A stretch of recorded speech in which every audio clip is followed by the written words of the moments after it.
था कौन? कल्याणमल। क्या नाम था इसका? कल्याणमल।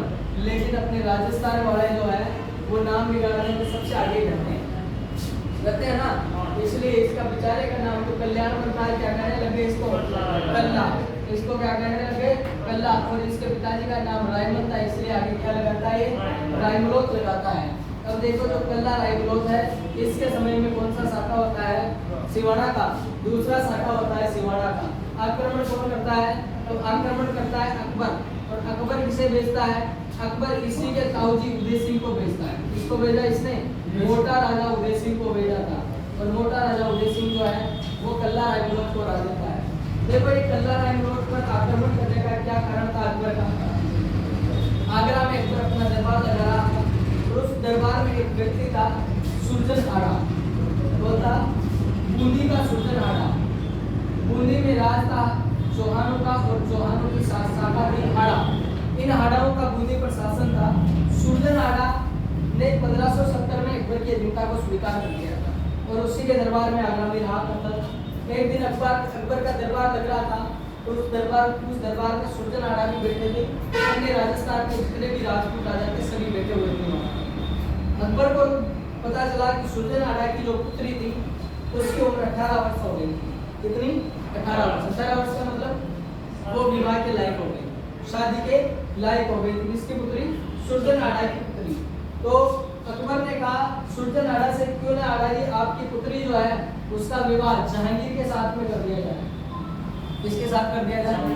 जहांगीर के साथ। सुरजन आड़ा ने कहा, सुरजन आड़ा जो था ये जहांगीर के साथ अपनी पुत्री का विवाह नहीं करना चाहता था, या यूं कहो मुगलों से वैवाहिक संबंध स्थापित नहीं करना चाहता था। इसलिए सुरजन आड़ा ने उस बड़े दरबार में झूठ बोल दिया कि नहीं, मैंने तो अपनी पुत्री जो है उसकी सगाई 4-5 दिन पहले कर दी है। उसकी सगाई अभी कुछ दिनों पहले कर दी है। तो अकबर को लगा कि इसके चेहरे से ये झूठ तो बोल रहा है, स्पष्ट झलकी थी इसके चेहरे पर कि ये झूठ बोल रहा है। इसके कुछ समय बाद अकबर ने वापस पूछ लिया कि 4-5 दिन पहले बुलाया नहीं हमारे को, बिना पूछे ऐसे कैसे? तो साहब जल्दी में कर दी। फिर अकबर ने पूछा किससे कर दी? सुरजन आड़ा सोचने पड़ गया वापस। एक झूठ के पीछे कितने झूठ बोलने पड़ते हैं? 100 झूठ बोलने पड़ते हैं ना, ये कहावत है। इसलिए अब सुरजन आड़ा को लगा यार अब क्या बताएं किसके साथ कर दी। तो वो बड़े दरबार में जितने भी राजपूत राजा थे सभी की गर्दन जो थी वो नीचे झुकी हुई, जबकि एक व्यक्ति था कल्ला रायमलोत। कल्ला रायमलोत अपने पैर पर पैर रख के कैसे इस प्रकार से अपने पैर पर पैर रख के मुंह पे ताव लगाना। तो सुरजन आड़ा ने आप एक दाव पकड़ कर दिया कि मैंने अपनी जो पुत्री है उसका विवाह किसके साथ कर दिया? कल्ला रायमलोत के साथ कर दिया। कल्ला रायमलोत से पूछा अकबर ने कि क्यों कल्ला रायमलोत जी ये बात सही है?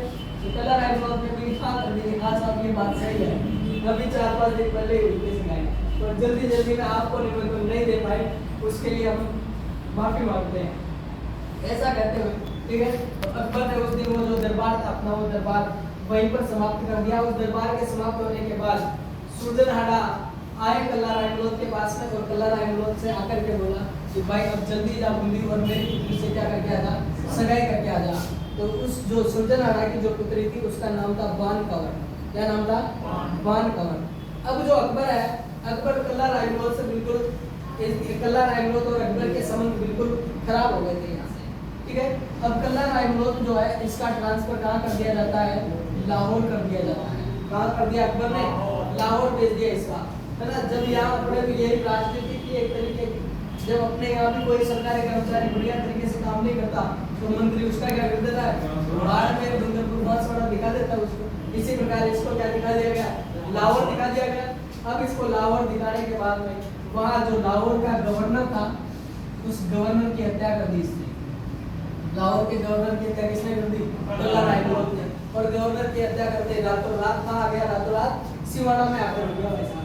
कौन? कल्ला रायमलोत। इस बात का पता अकबर को चला। अकबर ने मैसेज किया कल्ला रायमलोत के पास में, बहुत बढ़िया कल्ला रायमलोत, अगर तुम नहीं मारते ना उस गवर्नर को तो मैं मारता इस गवर्नर को। कोई दिक्कत वाली बात नहीं है, तुमने मार दिया, कोई दिक्कत वाली बात नहीं है। अब आप क्या करो, एक दिन मेरे से मिलने आओ आगरा। तो कल्ला रायमलोत ने देखा कि दाल में तो कुछ काला है, अपने इसके गवर्नर को भी मार दिया। और वो गवर्नर जो था इसका रिश्तेदार और था, उसके बावजूद भी अकबर अपने को कुछ नहीं कहा। अकबर ने बुलाया कल्ला रायमलोत को, और कल्ला रायमलोत को बुलाकर कहा कि कल्ला रायमलोत जी आपकी पुत्री 18 साल की होगी, सॉरी आपकी बहन 30 की, कला रायमलोथ की बहन ताकि आपकी बहन जो है 18 साल की होगी। 18 साल की होने का मतलब विवाह लायक हो गई है, तो क्यों ना उसका विवाह जहांगीर के साथ। तो पूरी कहानी जो थी वो कला रायमलोथ को तब समझ में आई। कला रायमलोथ ने कहा कि साहब आप भारत के बादशाह, में गरीब आदमी हूँ, एक छोटा सा सिवाड़ा जो है वहाँ का सामंत, मेरी क्या औकात की मेरी बहन जो है उसका विवाह जहांगीर के साथ में कर रही है। बड़े बड़े साम्राज्य हुआ करिए अपने पुत्र जहांगीर का विवाह, यह हमारी क्या औकात है। तब अकबर जो है, अकबर ने जो कला रायमलोथ था इसको बहुत सारा धन दिया कि जा ये धन है और तैयारियां कर ले विवाह की। कला रायमलोथ वो सारा धन लेकर के आया और सिवाड़ा की मरम्मत करवा दी। क्या करवा दी? और ऊंचा करवा दिया। इसको पता ही था क्योंकि अपनी बहन जो है उसका विवाह करना ही नहीं है जहांगीर के साथ, कभी भी किसी भी कंडीशन में नहीं करना है। और इसको पता था अब जब अपन विवाह नहीं करेंगे तो पता है अकबर आक्रमण करेगा, हर कंडीशन में करेगा अकबर आक्रमण। तो इसने सिवाड़ा जो है उसको और ऊंचा करवा दिया। वहाँ ये अकबर को कह के आया था कि भाई साहब ये सारे पैसे ले जा रहा हूँ मेरे में, पहले मेरे घर की मरम्मत करवाऊंगा, कलर पेंट करवाऊंगा, उसके बाद में मैं आपको मैसेज कर दूंगा कि आप बारात भेज दीजिए। ये वहाँ पर पूरे प्रबंध करके आया था कि बारात थोड़ी छोटी भेजना, मेरे पास इतनी व्यवस्था नहीं है कि मैं इसको 200-500 जनों का खड़ा कर सकूं, ठीक है। तो कला रायमलोथ ने मैसेज किया अकबर के पास में कि भाई साहब अब आप क्या कर दीजिए, जहांगीर को भेज दीजिए, लेकिन वो बात ध्यान रखना कि बारात कैसी हो, छोटी हो। तब जहांगीर को भेजा, जहांगीर के साथ में मात्र उसके कितने दोस्त भेज दिए?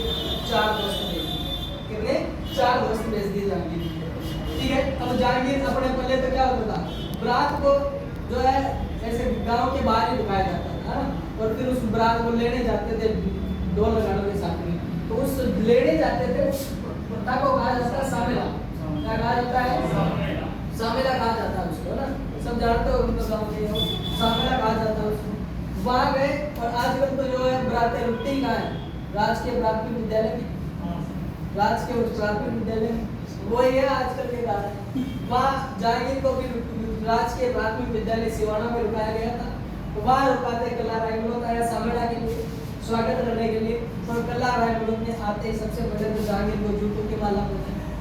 ये आइए कुमार साहब, सबसे पहले तो जूतों की माला पहनाई उसको, फिर उसके 4 दोस्त और जहांगीर की बढ़िया तरीके से उसको बजाया, उन चारों बच्चों को धुलाई करी उनकी बढ़िया।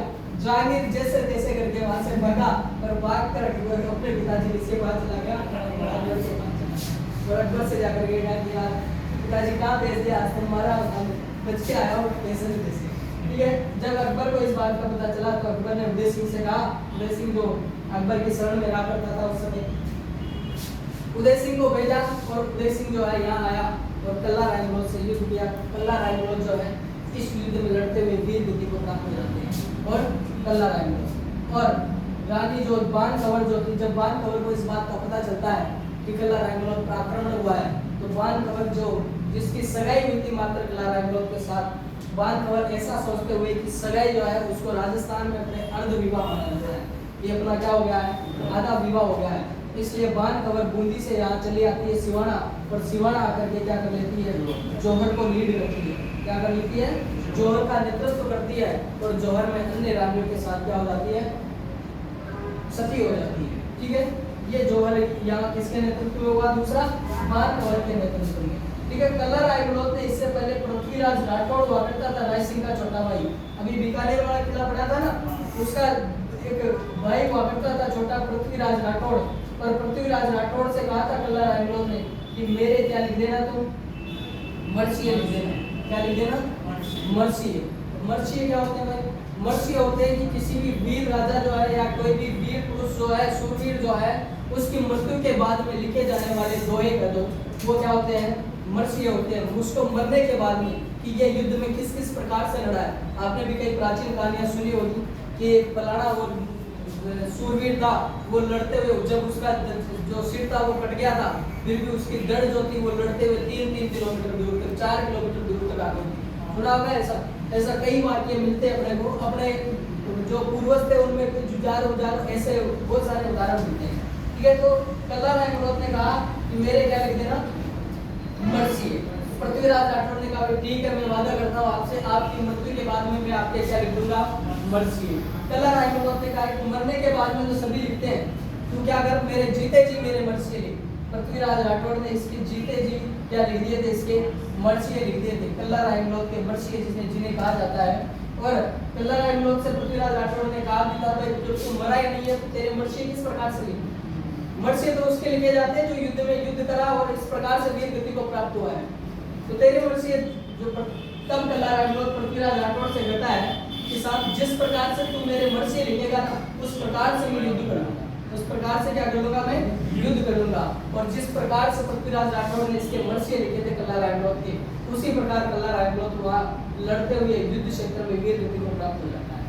ठीक है, तो दूसरा शाखा 1587 या निवासी में इस प्रकार से सिवाना का होता है। ये अपने सिवाना का शाखा का दूसरा, और ये सिवाना का दुर्ग बाड़मेर वाला दिखेंगे। अब इसमें इसका निर्माण 10वीं शताब्दी में वीर नारायण पवार द्वारा करवाया गया। 10वीं शताब्दी में वीर नारायण पवार द्वारा करवाया गया। किसके द्वारा करवाया गया? वीर नारायण पवार द्वारा। इसे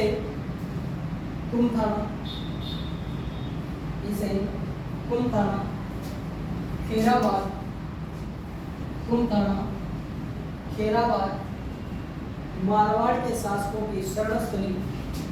इसे कुमथाना, खेराबाद मारवाड़ के शासकों की शरणस्थली और जालोर दुर्ग की कुंजी भी कहा जाता है।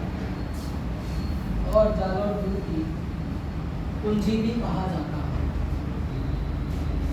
कौन से दुर्ग की कुंजी है? जालोर दुर्ग की कुंजी भी कहा जाता है।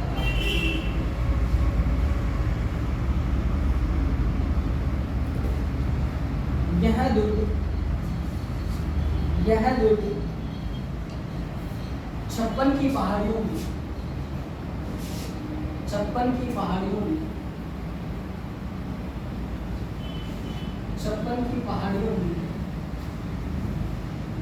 हल्देश्वर नामक पहाड़ी पर बना हुआ है।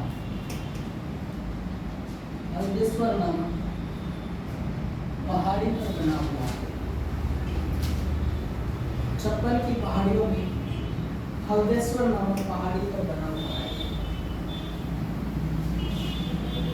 हल्देश्वर नामक पहाड़ी पर बना हुआ है। कौन सी पहाड़ी पर है? हल्देश्वर नामक पहाड़ी पर बना हुआ है। ये जो हल्देश्वर पहाड़ी है इस पर एक और स्थान है पीपलूद। कौन सा स्थान है? पीपलूद। और ये जो पीपलूद है इसको मारवाड़ का माउंट कहा जाता है। मारवाड़ का क्या? मारवाड़ का माउंट आबू पीपलूद को कहा जाता है। ठीक है, तो सिवाना का जो किला है वो कहाँ है?